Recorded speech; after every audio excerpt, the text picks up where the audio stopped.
Question number 1 है, भारतीय संविधान सभा की पहली बैठक की अध्यक्षता किसने की थी? तो भारतीय संविधान सभा की पहली बैठक की अध्यक्षता जो है डॉक्टर सच्चिदानंद सिन्हा के द्वारा किए गए थे। अतः इस प्रश्न का राइट आंसर ऑप्शन बी है। तो चलिए अब हम नेक्स्ट क्वेश्चन पे चलते हैं। नेक्स्ट क्वेश्चन नंबर 2 है, अंतरिक्ष में जाने वाले प्रथम भारतीय कौन था? तो अंतरिक्ष में जाने वाले प्रथम भारतीय राकेश शर्मा थे। अतः इस प्रश्न का राइट आंसर ऑप्शन सी है। तो चलिए अब हम नेक्स्ट क्वेश्चन पे चलते हैं। और क्वेश्चन नंबर 3 है, जनन क्षमता में कमी होती है, यानी कि जनन क्षमता में कमी किस बीमारी की कमी से होती है? तो जनन क्षमता में कमी जो है विटामिन ई की कमी से होता है। अतः इस प्रश्न का राइट आंसर ऑप्शन डी है। तो चलिए अब हम नेक्स्ट क्वेश्चन पे चलते हैं। क्वेश्चन नंबर 4 है, आहार नाल के किस भाग में प्रोटीन का अमीनो अम्ल में निम्नीकरण होता है? यानी कि आहार नाल के किस भाग में प्रोटीन का अमीनो अम्ल में निम्नीकरण होता है? तो आहार नाल के छोटी आंत में प्रोटीन का अमीनो अम्ल में निम्नीकरण होता है। अतः इस प्रश्न का राइट आंसर ऑप्शन ए है। तो चलिए अब हम नेक्स्ट क्वेश्चन पे चलते हैं। क्वेश्चन नंबर 5 है, सत्यशोधक समाज की स्थापना किसने किया था? तो सत्यशोधक समाज की स्थापना ज्योतिबा फूले ने की थे। अतः इस प्रश्न का राइट आंसर ऑप्शन बी है। तो चलिए अब हम नेक्स्ट क्वेश्चन पे चलते हैं। और क्वेश्चन नंबर 6 है, जब आप टमाटर खाते हैं तो आप क्या खाते हैं? तो जब आप टमाटर खाते हैं तो आप फल खाते हैं, ठीक है। अतः इस प्रश्न का राइट आंसर ऑप्शन डी है। तो चलिए अब हम नेक्स्ट क्वेश्चन पे चलते हैं। क्वेश्चन नंबर 7 है, मयूर सिंहासन किसके शासनकाल में बनाया गया था? तो मयूर सिंहासन जो है शाहजहां के शासनकाल में बनाए गए थे। अतः इस प्रश्न का राइट आंसर ऑप्शन बी है। तो चलिए अब हम नेक्स्ट क्वेश्चन पे चलते हैं। और क्वेश्चन नंबर 8 है, विटामिन की खोज किसने किया था? तो विटामिन की खोज फंक ने किए थे। अतः इस प्रश्न का राइट आंसर ऑप्शन बी है। तो चलिए अब हम नेक्स्ट क्वेश्चन पे चलते हैं। क्वेश्चन नंबर 9 है, सालवाई की संधि किस वर्ष में हुआ था? तो सालवाई की संधि वर्ष 1982 ईस्वी में हुई थी। अतः इस प्रश्न का राइट आंसर ऑप्शन सी है। तो चलिए अब हम नेक्स्ट क्वेश्चन पे चलते हैं। क्वेश्चन नंबर 10 है, रामचरितमानस के लेखक कौन थे? तो रामचरितमानस के लेखक तुलसीदास जी थे। अतः इस प्रश्न का राइट आंसर ऑप्शन ए है। तो चलिए अब हम नेक्स्ट क्वेश्चन पे चलते हैं। क्वेश्चन नंबर 11 है, चुनाव आयोग किसके नीचे काम करता है? तो चुनाव आयोग जो है वो गृह मंत्रालय के अंतर्गत काम करता है। अतः इस प्रश्न का राइट आंसर ऑप्शन ए है। तो चलिए अब हम नेक्स्ट क्वेश्चन पे चलते हैं। नेक्स्ट क्वेश्चन है क्वेश्चन नंबर 12, अंतर्राष्ट्रीय कोर्ट ऑफ जस्टिस का प्रधान कार्यालय कहाँ स्थित है? तो अंतर्राष्ट्रीय कोर्ट ऑफ जस्टिस का प्रधान कार्यालय जो है वो द हैंग में स्थित है।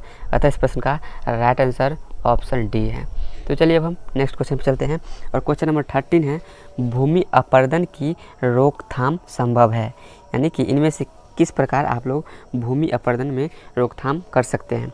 तो भूमि अपरदन को रोकथाम के लिए पुनः वृक्षारोपण जरूरी है। यानी कि पुनः वृक्षारोपण से हम भूमि अपरदन को रोक सकते हैं। अतः इस प्रश्न का राइट आंसर ऑप्शन ए है। तो चलिए अब हम नेक्स्ट क्वेश्चन पे चलते हैं। और नेक्स्ट क्वेश्चन है क्वेश्चन नंबर 14। क्वेश्चन नंबर 14 है, चौरी चौरा घटना कब हुई थी? चौरी चौरा घटना जो है वो 5 फरवरी 1922 ईस्वी को घटित हुई थी। अतः इस प्रश्न का राइट आंसर ऑप्शन ए है। तो चलिए अब हम नेक्स्ट क्वेश्चन पे चलते हैं। क्वेश्चन नंबर 15 है, स्वतंत्रता सेनानी भगत सिंह राजगुरु सुखदेव को कब फांसी दी गई थी? तो स्वतंत्रता सेनानी भगत सिंह राजगुरु सुखदेव को जो है फांसी 23 मार्च 1931 को दी गई थी। अतः इस प्रश्न का राइट आंसर ऑप्शन बी है। तो चलिए अब हम नेक्स्ट क्वेश्चन पे चलते हैं। क्वेश्चन नंबर 16 है, भारत की आज़ादी के समय ब्रिटेन के प्रधानमंत्री कौन थे? तो भारत की आज़ादी के समय ब्रिटेन के प्रधानमंत्री क्लाइमेट एटली थे, ठीक है। भारत की आज़ादी के समय ब्रिटेन के प्रधानमंत्री कौन थे? तो क्लाइमेट एटली थे। अतः इस प्रश्न का राइट आंसर ऑप्शन सी है। तो चलिए अब हम नेक्स्ट क्वेश्चन पे चलते हैं। क्वेश्चन नंबर 17 है, भारत में महिलाओं के विवाह की न्यूनतम आयु कानून द्वारा क्या निर्धारित किया गया है? ठीक है, तो भारत में महिलाओं के विवाह के लिए न्यूनतम आयु जो है 18 वर्ष निर्धारित किया गया है। अतः इस प्रश्न का राइट आंसर ऑप्शन बी है। तो चलिए अब हम नेक्स्ट क्वेश्चन पे चलते हैं। क्वेश्चन नंबर 18 है, जब दो जीव साथ रहे तथा एक को लाभ हो तथा दूसरे को कोई लाभ न हो, तो वह क्या कहलाता है? तो जब दो जीव एक साथ रहे, उसमें से एक जीव को लाभ हो, दूसरे जीव को कोई लाभ ना हो, तो वैसा संबंध को कॉमेंसलिज्म कहा जाता है। ठीक है, वैसे संबंध को क्या कहा जाता है? कॉमेंसलिज्म कहा जाता है। अतः इस प्रश्न का राइट आंसर ऑप्शन डी है। तो चलिए अब हम नेक्स्ट क्वेश्चन पर चलते हैं। क्वेश्चन नंबर 19 है, आधुनिक मानव के अभिनव पूर्वज थे, यानी कि आधुनिक मानव के अभिनव पूर्वज कौन थे? तो आधुनिक मानव के अभिनव पूर्वज क्रो-मैग्नन मानव थे। ठीक है, क्रो-मैग्नन मानव थे। अतः इस प्रश्न का राइट आंसर ऑप्शन सी है। तो चलिए अब हम नेक्स्ट क्वेश्चन पर चलते हैं और क्वेश्चन नंबर 20 है, बुद्ध चरित्र के लेखक कौन थे? तो बुद्ध चरित्र के लेखक अश्वघोष थे। ठीक है, अतः इस प्रश्न का राइट आंसर ऑप्शन बी है। तो चलिए अब हम नेक्स्ट क्वेश्चन पर चलते हैं। क्वेश्चन नंबर 21 है, किस लोकप्रिय भारतीय नेता जो है उनको देशबंधु के नाम के रूप में जाने जाते हैं? यानी कि किस लोकप्रिय भारतीय राष्ट्रीय नेता को देशबंधु के रूप में जाने जाते हैं? तो वो नेता हैं चित्तरंजन दास। ठीक है, जिनको देशबंधु के रूप में भी जाना जाता है। अतः इस प्रश्न का राइट आंसर ऑप्शन बी है। तो चलिए अब हम नेक्स्ट क्वेश्चन चलते हैं। क्वेश्चन नंबर 22 है, ऑल इंडिया मुस्लिम लीग। ठीक है, ऑल इंडिया मुस्लिम लीग के संस्थापक कौन थे?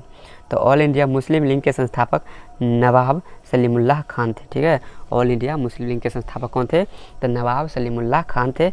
अतः इस प्रश्न का राइट आंसर ऑप्शन डी है। तो चलिए अब हम नेक्स्ट क्वेश्चन चलते हैं। नेक्स्ट क्वेश्चन है क्वेश्चन नंबर 23, तराइन के दूसरे युद्ध में पृथ्वीराज चौहान को किसने हराया था? यानी कि तराइन के दूसरे युद्ध में पृथ्वीराज चौहान को किसने हराया था? तो तराइन के दूसरे युद्ध में पृथ्वीराज चौहान को मोहम्मद गौरी ने हराया था। अतः इस प्रश्न का राइट आंसर ऑप्शन ए है। ठीक है, तो चलिए अब हम नेक्स्ट क्वेश्चन पे चलते हैं। नेक्स्ट क्वेश्चन है क्वेश्चन नंबर 24, वह प्रथम धातु कौन सी थी जिसका मनुष्य ने प्रयोग किया था? वह प्रथम धातु कौन सी थी जिसका मनुष्य ने प्रयोग किया था? तो वह धातु प्रथम धातु तांबा था, जिसका सर्वप्रथम मनुष्य ने प्रयोग किया था। अतः इस प्रश्न का राइट आंसर ऑप्शन ए है। तो चलिए अब हम नेक्स्ट क्वेश्चन पे चलते हैं। क्वेश्चन नंबर 25 है, निम्नलिखित में से कौन सी हार्मोनल बीमारी है? तो इनमें से कौन सी बीमारी है जो हार्मोनल बीमारी है, यानी कि हार्मोन के कमी या अधिकता से होती है? तो वो बीमारी घेघा है, जो हार्मोन की अधिकता से होती है। अतः इस प्रश्न का राइट आंसर ऑप्शन बी है। तो चलिए अब हम नेक्स्ट क्वेश्चन पे चलते हैं। क्वेश्चन नंबर 26 है, राष्ट्र के लिए किनका आह्वान था? उठो, जागो और लक्ष्य प्राप्ति तक मत रुको। यानी कि देश के लिए किसने कहा था उठो, जागो और लक्ष्य प्राप्ति तक मत रुको? तो ये वाक्य दिए हैं स्वामी विवेकानंद जी ने। अतः इस प्रश्न का राइट आंसर ऑप्शन सी है। तो चलिए अब हम नेक्स्ट क्वेश्चन पे चलते हैं। नेक्स्ट क्वेश्चन है क्वेश्चन नंबर 27, खुदाई खिदमतगार की स्थापना किसने की थी? खुदाई खिदमतगार की स्थापना किसने की थी? तो खुदाई खिदमतगार की स्थापना खान अब्दुल गफ्फार खान ने किए थे। अतः इस प्रश्न का राइट आंसर ऑप्शन डी है। तो चलिए अब हम नेक्स्ट क्वेश्चन पे चलते हैं। नेक्स्ट क्वेश्चन है क्वेश्चन नंबर 28, चित्तौड़ के विजय स्तंभ का निर्माण किसने करवाया था? तो चित्तौड़ के विजय स्तंभ का निर्माण राणा कुंभा ने करवाया था। अतः इस प्रश्न का राइट आंसर ऑप्शन ए है। तो चलिए अब हम नेक्स्ट क्वेश्चन पे चलते हैं।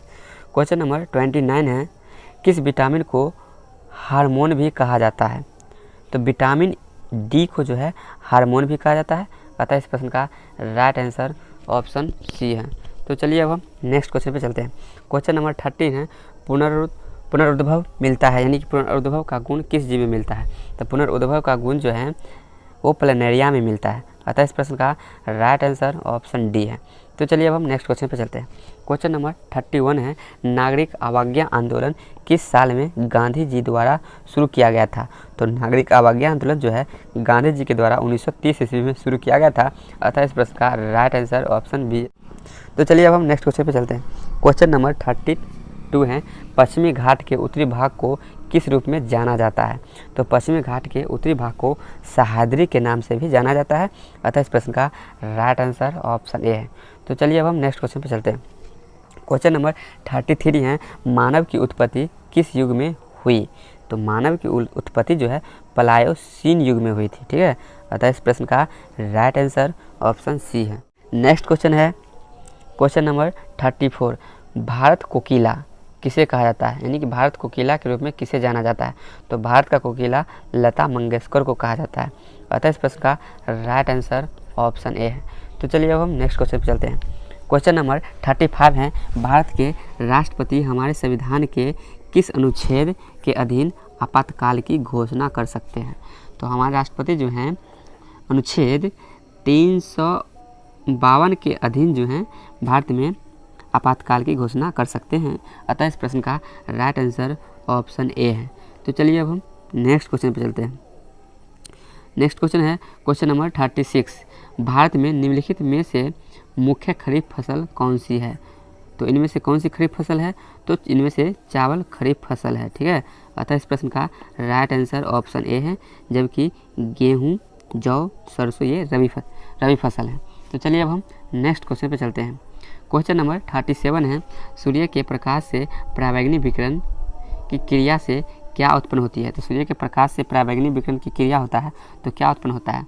तो उसे ओजोन गैस उत्पन्न होता है। अतः इस प्रश्न का राइट आंसर ऑप्शन बी है। तो चलिए अब हम नेक्स्ट क्वेश्चन पर चलते हैं।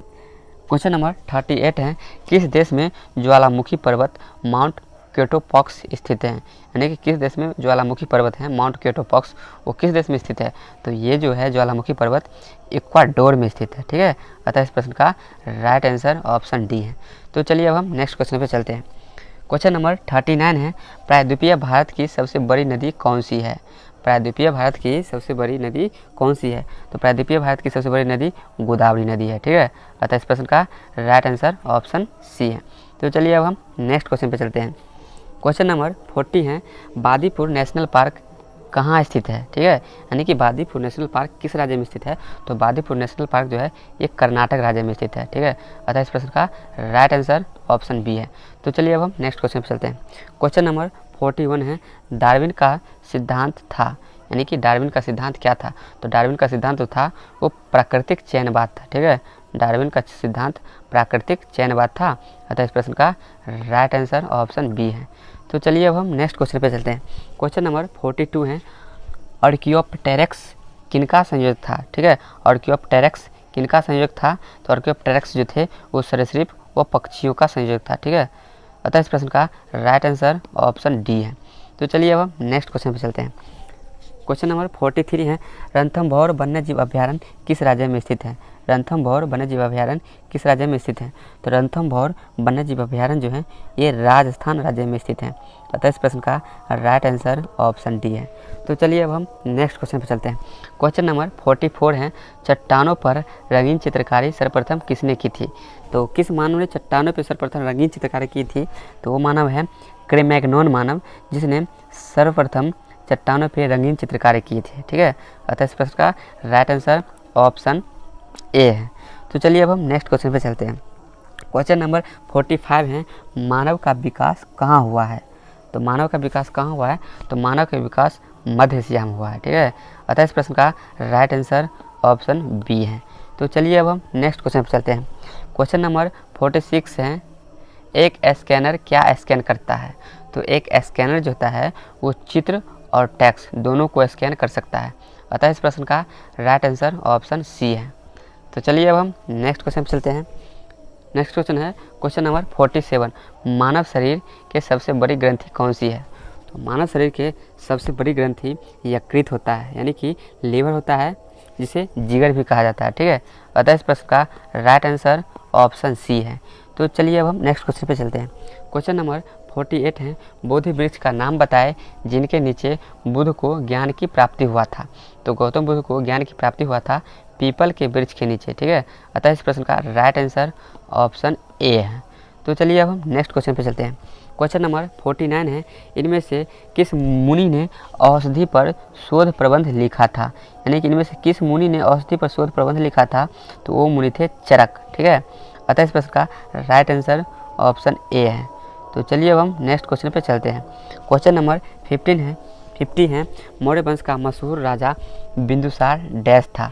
मौर्य वंश का मशहूर राजा बिंदुसार डैश था? तो मौर्य वंश का मशहूर राजा बिंदुसार जो था वो चंद्रगुप्त मौर्य का पुत्र था, ठीक है। चंद्रगुप्त मौर्य का पुत्र था एवं अशोक का पिता था।